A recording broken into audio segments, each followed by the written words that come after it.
Salam dalam kasih Tuhan Yesus Kristus. Kiranya damai sejahtera dan sukacita Kristus ada bersama dengan kita semua. Saya Pendeta Siel Sairi Pamungkas dari GKI Karawaci, melayani di GKI Karawaci. Saat ini kita bersama akan merenungkan sabda Tuhan dalam sapaan gembala ini. Dan sebelumnya, mari kita bersatu dalam doa. Tuhan Yesus, kami mengucap syukur kepada Engkau yang memberikan kepada kami kekuatan untuk melakukan dan melayani Engkau senantiasa. Saat ini kami ada di hadapan-Mu, mohon Engkau menyucikan kami sehingga kami bisa terus-menerus layak di hadapan-Mu yang Maha Suci. Kami akan membaca sabda-Mu, merenungkannya. Tolonglah kami agar tidak menjadi pembaca-pembaca saja dan perenung-perenung saja, melainkan kami menjadi pelaku firman. Kami serahkan Tuhan perenungan sabda kami di dalam nama Tuhan Yesus Kristus, Juru Selamat kami yang hidup. Amin. Saat ini kita bersama akan merenungkan sabda Tuhan yang diambil dari Injil Markus pasal 6 ayat 31 dan 32. Akan saya bacakan untuk kita. Lalu ia berkata kepada mereka, "Marilah ke tempat yang sunyi, supaya kita sendirian dan beristirahatlah seketika. Sebab memang begitu banyaknya orang yang datang dan yang pergi, sehingga makan pun mereka tidak sempat. Maka berangkatlah mereka untuk mengasingkan diri dengan perahu ke tempat yang sunyi." Saudaraku yang terkasih, kalau saudara memperhatikan, di belakang saya ada video, ada tampilan gambar tentang rest area. Ya, rest area. Rest area ini saya ambil videonya ketika perjalanan dari Bandung menuju Jakarta. Jadi dalam perjalanan tersebut, meskipun belum begitu jauh, tetapi mata saya mengantuk kala itu, dan akhirnya saya memutuskan untuk istirahat sejenak. Karena memang menurut penelitian mengantuk menjadi salah satu penyebab utama terjadinya kecelakaan berkendara. Oleh karena itu, saya mengambil inisiatif untuk beristirahat sebentar, dan saya beristirahat. Kemudian saya melepas lelah sejenak sebelum kembali melanjutkan perjalanan ke Jakarta. Nah, Bapak Ibu yang terkasih dan saudara-saudara semua yang terkasih umat Tuhan, dalam bacaan Alkitab kita juga sama. Nampaknya Tuhan Yesus bersama dengan para murid juga mengalami kelelahan. Bahkan dikatakan mereka itu sampai makan saja tidak memiliki waktu. Karena apa? Karena ada begitu banyak orang yang minta dilayani, datang dan pergi, mereka ingin dilayani. Mereka melakukan pekerjaan yang baik. Mereka melakukan apa yang baik di hadapan Allah, melayani Allah. Tetapi kemudian mereka merasakan dan menyadari bahwa ternyata manusia butuh istirahat. Tidak serta-merta ketika kita berniat untuk melayani Tuhan, terus kemudian kita bisa melayani demikian rupa berhari-hari, bahkan tidak makan, tidak minum, dan kita akan baik-baik saja. Tidak akan pernah, bahkan bukan tidak serta-merta. Pasti kita akan mengalami kelelahan. Itu juga yang dialami oleh Tuhan Yesus dan para murid yang lain. Oleh karena itu mereka mencari tempat yang sunyi dan kemudian mereka ingin beristirahat di sana. Melayani Tuhan itu melayani dengan seluruh kehidupan kita sebagai manusia. Dan kita harus menyadari bahwa dalam kehidupan kita sebagai manusia, ada kalanya kita mengalami yang namanya kelelahan.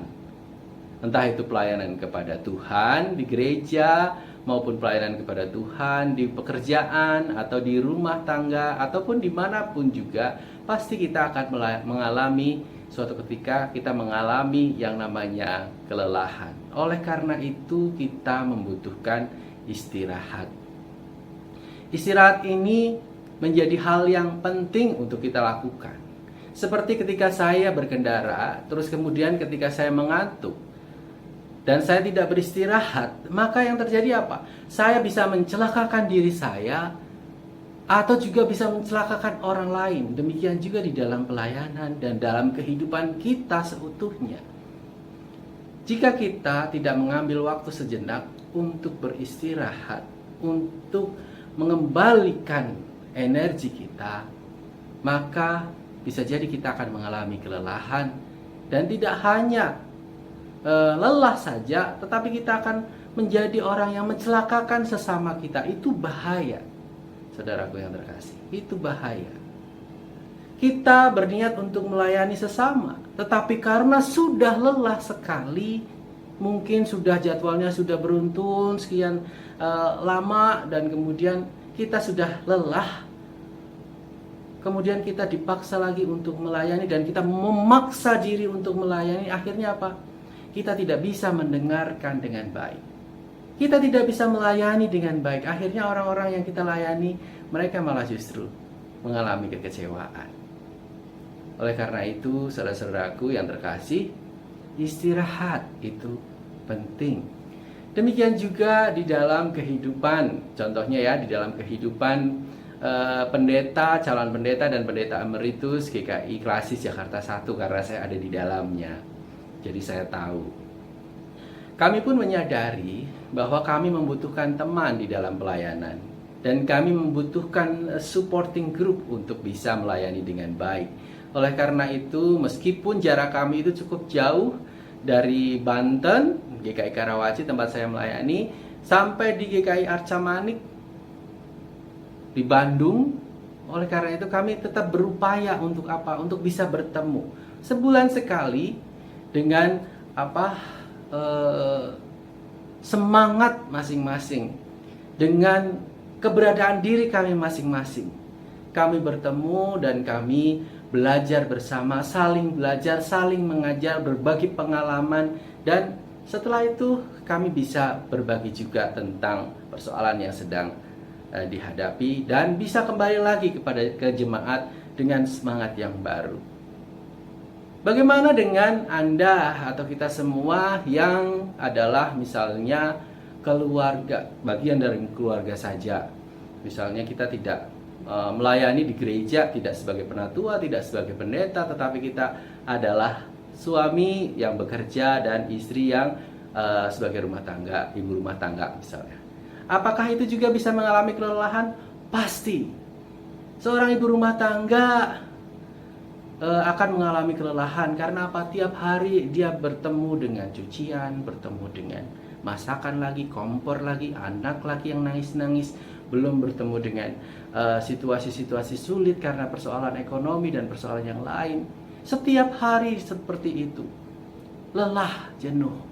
Demikian juga suami yang bekerja berangkat pagi, apalagi yang di luar di kota-kota penyangga Jakarta misalnya, harus datang ke Jakarta, belum lagi kena macet, belum lagi hujan, belum lagi tekanan dari perusahaan, tekanan di tempat kerja dan sebagainya.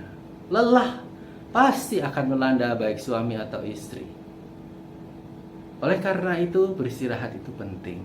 Seorang istri bisa beristirahat sejenak dari kesibukannya, pergi nonton barangkali, atau pergi ke tempat orang tua untuk sejenak merefresh, atau berlibur bersama dengan keluarga, bersama dengan suami dan anak-anak sejenak saja untuk melepaskan stres, untuk bisa recharge lagi, atau retreat keluarga barangkali. Itu akan sangat berguna untuk ke depan. Seperti yang saya lakukan tadi, berhenti di rest area bukan untuk berhenti, tetapi berhenti dalam artian tidak lagi melanjutkan pekerjaan. Saya berhenti di rest area untuk melanjutkan perjalanan yang lebih jauh lagi. Demikian juga kita.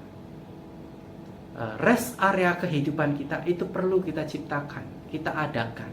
Supaya apa? Perjalanan ke depan yang masih panjang itu bisa kita jalani lagi dengan baik. Demikian juga yang dilakukan oleh Tuhan Yesus dan juga para murid. Menyadari masih begitu banyak yang harus dilayani, maka mereka butuh istirahat. Mereka butuh untuk merawat diri sebelum kembali mereka melayani. Oleh karena itu, mari kita juga mengambil istirahat sejenak dan kembali dalam aktivitas kita, dalam pelayanan dan pekerjaan kita. Seorang pendaki berkata bahwa beristirahatlah dalam perjalananmu ketika mendaki gunung 1 jam. Capek atau tidak capek, dalam perjalanan 1 jam beristirahatlah 15 menit, 20 menit. Setelah itu lanjutkan lagi. Walaupun belum capek, istirahat saja. Itu pendaki yang profesional. Beberapa waktu yang lalu saya juga mendaki. Sebagai pendaki amatir, seorang pendaki yang lebih pengalaman berkata, berjalanlah.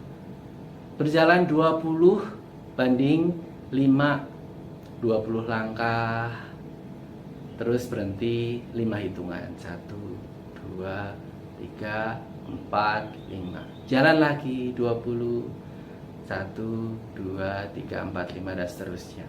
Bahkan ketika kami sudah kelelahan pun ada tipsnya. Berjalanlah 5 banding 5. 5 langkah, 5 hitungan berhenti. 5 langkah, 5 hitungan berhenti. Kenapa? Karena perjalanan kita itu masih jauh dan harus terus kita jalani.